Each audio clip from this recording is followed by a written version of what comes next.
Good evening, everybody, or good morning, depending on what part of the world you're in, right, Cool Greg? That's right. They could be everywhere. I don't want to, like, assume that they are somewhere where it's nighttime, where the sun is setting, where the hot couples are just sort of getting together and starting to feel each other out. Ooh. Steamy night, Cool Greg. Joe's looking at me and she's not approving of what I'm talking about because I just put an image in her head. This is the AMA for what month? October? The month of October, where hot couples get together and they're sweaty and steamy. It's so hot right now. It's very hot in here, yeah. So that's why I'm assuming that there are a lot of couples tonight that are taking their frustrations out on each other. Men on men, women on women, men on women on men on women. Just all getting together. It's a fucking slop. It's just a sweaty fucking just cacophony of bodies. It's way too hot to be touching. Yeah, it's way too hot to be touching other people. This is the AMA. You guys submitted some questions on patreon.com/kindoffunnygames, and I'm very thankful for that, because not only do you put food in my belly, you put a roof over my head, and you put a guitar in my hand, and I'm gonna rock until the cows come home. The first question is from Cassidy Coyote. Con coyotes. A coyote, Cool Greg, is somebody who helps cross somebody from Mexico to America. Coyotes, yeah. I think my grandpa was a coyote. I don't know for sure. Also an animal? Yeah, it is also an animal. Yeah. The Spurs mascot is a coyote. He looks really cracked out. Has big green eyes. The Spurs mascot isn't like a spur? No. Yeah. That's weird. No, he's a coyote. He's a crazy kooky coyote. If you Google him, you'll no. It's like it's just the coyote. If you Google him, you'll think like, who the fuck designed this guy? He has big green cracked out eyes. His whole eye is his like the colored part of his eye. I don't think there's any whites in his eyes. First question from Cassie Coyote. If you were to put on your game dev hat again, full time, what kind of game would you like to create? Would you want to solely do art/animation or design mechanics and whatnot? Any gameplay/game design ideas you've had brewing? Remember, verbally copyright your answers to this question. Thanks, man. I always wanted to make a beat 'em up brawler similar to Scott Pilgrim, where it is low poly art. So where the characters are super low poly, there's really no definition to them. And the graphics are really, really like low res, but they're crisp. So I think a lot of games back in the day, I think if you were to try to play some PS1 games right now, they obviously look like shit because they're running not only really low quality assets, but they're running at a really low resolution. But if you make that shit HD, suddenly it looks cool because it's crisp or whatever. I love the look of low poly assets with really, where you can tell that like, this may not make any sense to you, but the textures that we make for characters are like 1024 by 1024 or 2048 by 2048 because that's like, it's a big texture sheet to put a character on. But back in the day, they would do like 128 by 128. So it was super, super small. And so they had to make the most out of that little tiny texture sheet. Sometimes they were 64 by 64. And I love that look of low poly art on low poly models. But once it's in HD, it looks magical and looks cool. So I've always wanted to do a beat 'em up brawler in that. There was a game idea that I had pitched to Rooster Teeth when we were in the middle of game pitches, because we had just sort of wrapped on Ruby for the most part of the Ruby video game. And it was called The Cool Kid. And it was like, the premise was there were a lot of different groups in school, right? A lot of different cliques. And you had to beat up all of them in order to gain popularity. And in order to, like, you had to beat them up and then you would gain their respect. And you would then become the cool kid. And so the goal was, like, to become the cool kid of school. But it was going to have really low poly art. And, yeah, that's always a game that I always wanted to make. So that shit's copyrighted. Don't you fucking try to steal that shit. But, yeah, I would probably stick to art. When you work on a small team, everybody's a designer, it feels like. Big team, like when you have a giant team like at BioWare or EA or fucking Rockstar, they are so rich that they can hire whoever the fuck they want. So they hire dedicated lighting artists. They hire dedicated rock creators, you know? When you're on a small team, you're doing everything. So the artists are also taking part in design discussions where like, how does a fighting feel? How does the combat move? Or how do the characters move? What are the move sets? Stuff like that. So I like being on a small team because that shit was really fun and taught me a lot. Second question is from Austin Moore. My question is related to the NBA 2K series. Myself, I'm a huge fan of the franchise mode, so I like to play as my favorite team, the Knicks, and sim and trade players to see what I can do. So my question is, do you enjoy playing out the Spurs future, and who is a player you always wish to meet the Spurs? You always wish the Spurs could grab, excluding easy picks like LeBron, etc. Thanks, dude. Keep being that sweet, sweet candy. So you like to play franchise mode, and you like to sim players. I used to do that in Madden back in the day. I've never done that really with an NBA team. But if I could play out the Spurs future, who is a player that's not like a giant star that I would love to have? He's not a giant star now, but he will be, and that's Giannis Antetokounmpo, the Greek freak. They're not calling him the Greek god because he's going to be. I mean, he's always been, his star's been rising, but this is the year where you're starting to still like. He's been averaging like 35 points and like 14 rebounds and 4 steals, and his arms are super long. I've always wanted a player like that who's like long and good at defense, because I think him and Kawhi could absolutely terrorize offenses. And then, I mean, I would love to have Steph because he's a human cheat code. Like, he just makes everything so... He just changes offenses so much. He's so quick and fast, and he can kill you inside or outside. So, yeah, I'd say him. Thanks for the question, Austin Moore. John Burleson. Andy, what's up? But you spelled it wazab, almost like that old commercial from the Super Bowl. Where do you land on Final Fantasy VII? It was my first new age game, the first game I bought for my original Fat Boy PlayStation. I've always revered it as one of the best games of all time. What was your first game in the 64 PlayStation generation? Where do I land on Final Fantasy VII? It's a game that I think I saw a cousin playing it. I may have put in a few hours, but I've never really cared for the Final Fantasy franchise because I just don't care a whole lot about turn-based games, as you may have heard in other podcasts. I did play Final Fantasy 15 though, and I really enjoyed that. Thought the characters were really cool. What was my first game in the 64 PlayStation generation? My first game, I think it was... No, it was Super Mario 64, and it's not that I owned the 64, but my aunt owned it, and she would buy. She was a huge Zelda fan, but of course Mario 64 came out, so she was going to buy that for the eventual release of Ocarina of Time. But we all played. She brought it. She lived in Austin, and we all lived back home in the Rio Grande Valley, where we don't play no games. But we did play a game, and we played Super Mario 64, and she brought it home with her to like for Christmas vacation because she was coming over with my uncle, and I don't even know if my cousins were born yet, but seeing 64, seeing that Mario could run in every direction I was like trying to get my dad to understand how huge this was and what a defining moment it was in the industry. And I was just like, Dad, look, like, you're not just going side to side, you're going everywhere. Like, you could fucking backflip and do all these crazy stunts and stuff. That was my first game in the 64 generation. For PlayStation, my dad bought me a PS1 for my birthday.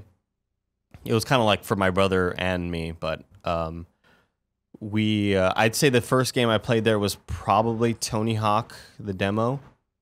That or Parappa the Rappa. I don't quite remember. And then some friends of mine had a PS1 too, and that was like Resident Evil was a game that they brought over, and it scared the shit out of me, and it was really cool. Next question is from Jason Bond. Andy, what else are you going to eat? It's an interesting question, Jason Bond. What else are you going to eat? I'm gonna eat the souls of my competitors. Right, Cool Greg? Hell yeah. I just love that you can go to Cool Greg at any moment and he will agree with you and just further cement the fact that he is the best member of Kind of Funny. A shoe? I think that's what the answer Jason Bond wanted. So I gave it to him because I'm a man of the people. Brian Nissen. First of all, Andy, you're awesome. Thank you so much. Second, what game or franchise that you've always respected but never tried because it's not for you?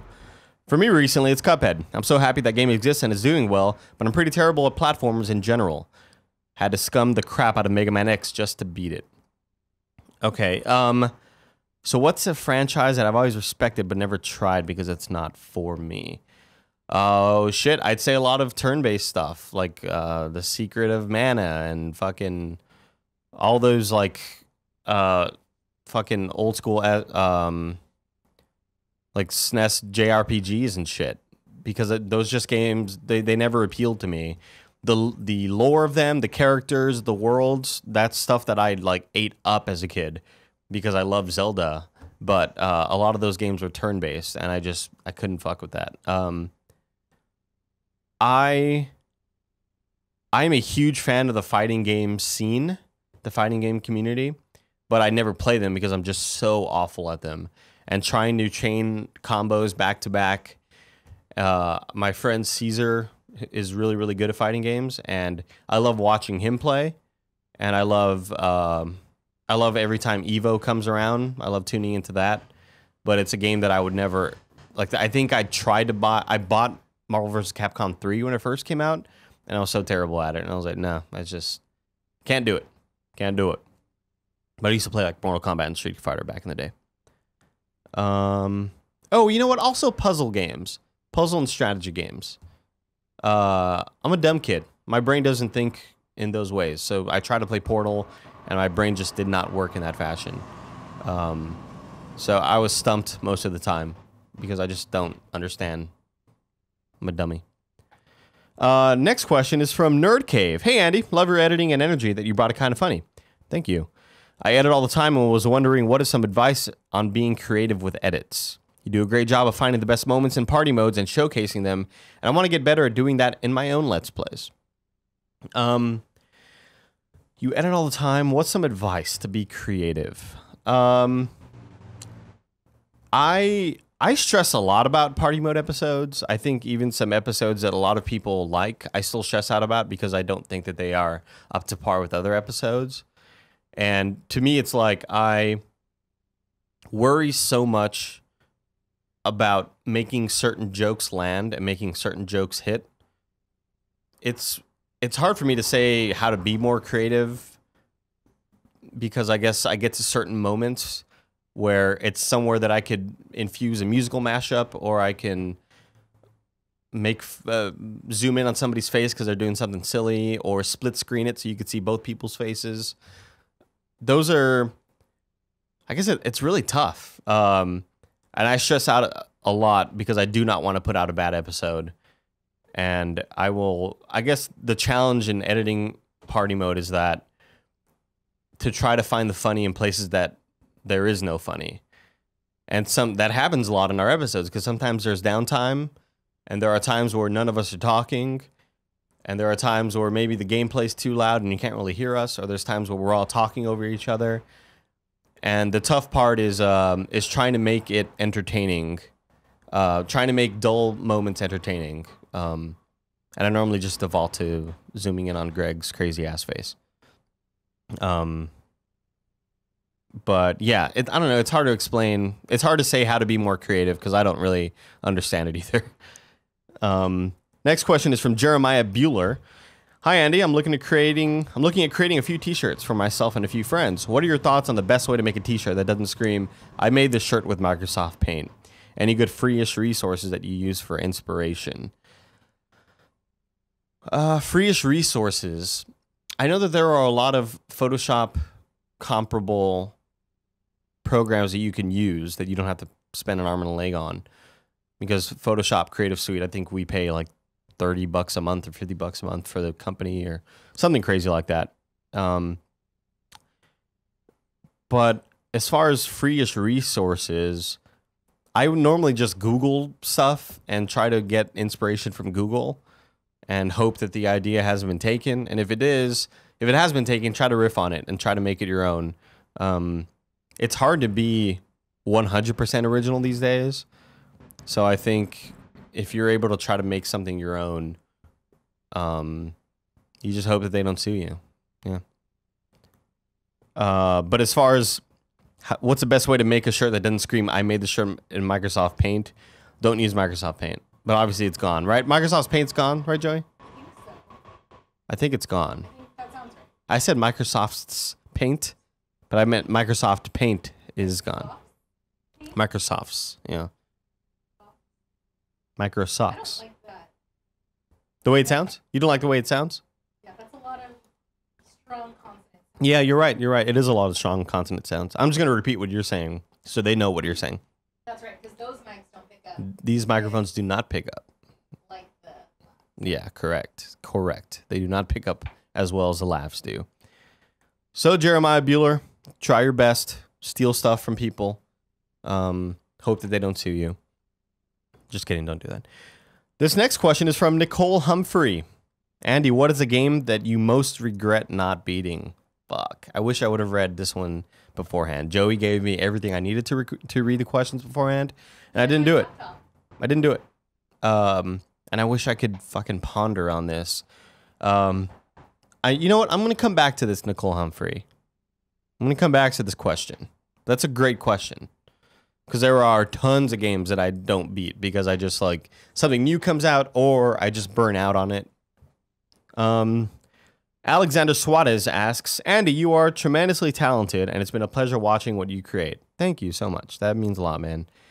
Thanks for all the laughs. I wanted to ask you to talk about some of your favorite moments with the Mass Effect trilogy. Personally, I enjoy romancing Tali and my moments with Garrus and Mordin. I'll never forget the Scientist Solarian song. Anyway, keep up the great work. The Mordin moment is hands down my favorite moment. And it's, I think, the first moment that made me openly bawl. Like, to where I couldn't hold back my crying. It was such a good moment. It was so well done and well directed and acted. It was fucking awesome. And that's a moment where if people who shat on... Whenever I hear people shit on Mass Effect 3, it's like, did you even play enough to get to the Mordin moment, you know, sort of thing?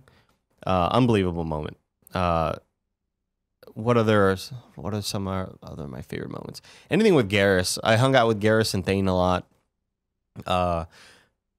I'd say also getting introduced to Rex in Mass Effect 2, like rediscovering him after you didn't kill him in part 1. If you didn't kill him in part 1, he pops up in part 2.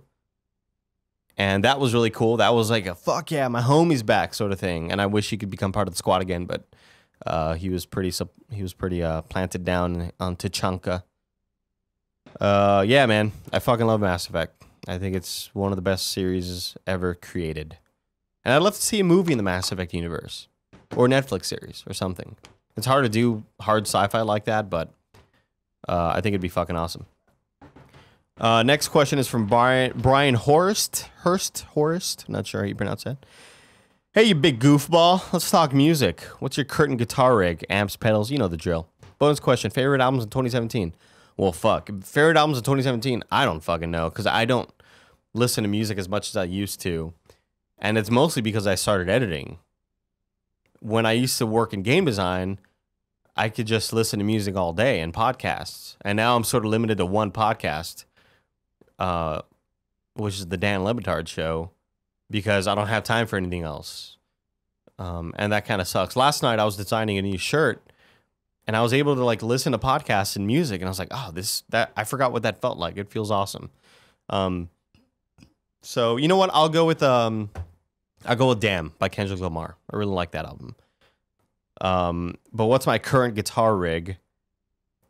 I don't really have a guitar, like nothing that's impressive. I have a tubed Fender amp, Fender combo. It's a one speaker. It's like it's a 115-inch speaker, I believe. And Got it for a great deal. It was when Best Buy was closing down their music section, and it was the old Best Buy I used to work at. And they used to sell musical instruments there, much like a lot of Best Buys did. But then they ended up giving up on that business venture and were like, you know what, fuck this isn't making us money. And so one of my old coworkers, Lisa, texted me. It was like, hey, there's a lot of good deals here in the music store. And I went over, and like a $350 combo or $400 combo by Fender was down to like $150. And so I bought it immediately, and I love it. It serves the purpose.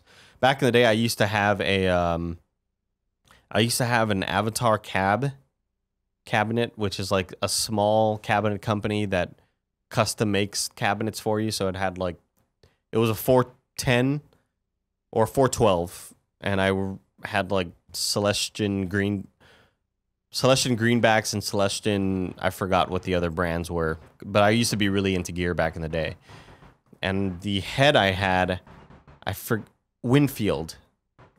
I believe that's the name. A Winfield head. Sounds right. It was another custom-made head by some dude who lives with his wife in the woods, an old dude. And he just creates amps, and it's pretty cool. And it was like a $700 head or whatever. And it was beautiful. All tube. It sounded awesome. Guitar, I've only ever owned my current Fender Telecaster. It's a Mexican one, so it's not expensive or great. It's like $400, $500. Yeah, so that's really... I've never really been a huge gearhead. Back in the day, I'd feel like I was definitely way more into it because that's when I was in a band and really into that shit. Stephen Oslin asks the second to last question because I have to go back to Nicole Humphreys, which I haven't been thinking about. So hopefully I remember it. Stephen Oslin says, hey, Andy, are there any games that were released in the past couple of years that you really wanted to play but just haven't been able to get to? Thank you for brightening my days with all your contributions to Kinda Funny. Games in the past couple of years. Here's what I'm going to do. I'm going to go to google.com, which is a search engine. Lets you look at all sorts of stuff. I didn't type .com, I just put Google.com, and that didn't bring up anything. So I'm going to look up games of 2016 to see what came out in 2016 that I was like, you know what, I should have played that game. Dark Souls 3, I feel like, is a really good one. The Witness was super popular, but again, I knew I didn't want to play that because it's a puzzle game, and I'm bad at those. And that's a question I answered earlier. That's a callback. So you can go back and listen to that part. Never played The Last Guardian. Man, I guess I played a lot of games last year, and I didn't really realize it. Played the fuck out of Pokemon Go. Even played the shit out of No Man's Sky. Played a lot of that game too. And I'm going to get a lot of hate for that probably. But I put in, yeah, I had a lot of fun with No Man's Sky. Oh, you know what? Fuck. Watch Dogs 2. That game didn't sell well. Or up to what they thought it would sell, right? But I know that it reviewed really well, and a lot of people liked it. And that's a game that I wish that I had played. Man, I'm really interested in this question now. Let me go to 2015. Let's see. Undertale. Never played that. Never played Bloodborne. But again, these are all games that like I've seen a million Let's Plays of. I've seen Game Grumps and all those guys play them. So, yeah, I'll go with Undertale and Bloodborne. I'm also not super great at games, so that's a big reason why I have sort of avoided Souls games. Because I know I don't have the patience to stick with a game, because I just don't have a whole lot of time to stick with a game. So yeah, those are games that I've always wanted to go back to. And you said thank you for brightening your days with my contributions. Well, thank you for being a supporter of us, because it helps out a lot. Nicole Humphrey, let me go back to hers for the final question. Andy, what is a game that you most regret not beating? A game that I most regret not beating is a game that I didn't beat, but I ended up going back and watching Let's Plays of so I could figure out what the ending was because I knew that I was running short on time. One of my favorite games, Metal Gear Solid 5. Never beat the Phantom Pain. And I know that I moved on to another game or there was something really big preventing me from finishing it. So I went to watch Let's Plays and I watched the Giant Bomb cast about it where they talked about the ending and spoilers, how it sort of goes back to the first game on the fucking oh god, what's the console with the keyboard, Joey? What's that old console with the keyboard? Oh my god, I'm blanking right now. Console keyboard. Old. Let me type in old. It's not. It's like the No, it's not the Intellivision. Nope, definitely not the Intellivision. Fuck, people listening to this are probably. They probably want to strangle me right now. God damn, I forgot the name of it. I'm so embarrassed right now. Okay, Games Radar, you don't have to fucking. Here's what I hate about these websites, Joey. I just want a list. I don't think it's the. Is it? Old gaming console. Here's what I hate about these sites, Joey. Is that a keyboard? No, it's like an actual fucking keyboard. Fuck, I hate this. I'm so mad at myself. Old keyboard console. Just show me photos, dog. So these websites, instead of putting them on one single list, they break them up. Oh, here we go. I'm Commodore 64. So, there's a, I guess there's a look back to the Commodore 64. I think in that game, I'm pretty sure there's like a keyboard that Big Boss, or you think it's Big Boss, goes up to. There's that crazy twist about it. Don't think that's the one. I think it's the Commodore 64. I could be way off. Let me know in the comments, guys. Like, comment, subscribe. But yeah, Nicole Humphrey, that's a game that I most regret not beating because I would have loved to have seen those twists for myself. But learning about them and hearing the guys on Giant Bomb talk about it was pretty cool. And I'm glad I at least looked back to try to figure out what the fuck was going on. But yeah. Hey, guys. You asked some great questions on this kind of funny AMA. I'm looking at the photo of my big face and Barb. Thank you all for contributing. I really appreciate it. Did I say that right? Contributing? Contributing. Thank you for contributing. Joey says she hates it, so I'm going to say it. Again, we can't do this without you guys. And you guys are the reason why I can live in this expensive-ass city. I appreciate you. I love you. Have a great rest of the show. We'll be right back. We've got Pink, and I said Pink yesterday. I'm just repeating jokes now. You can cut it. Cool, Greg. Bye, guys. Love y'all.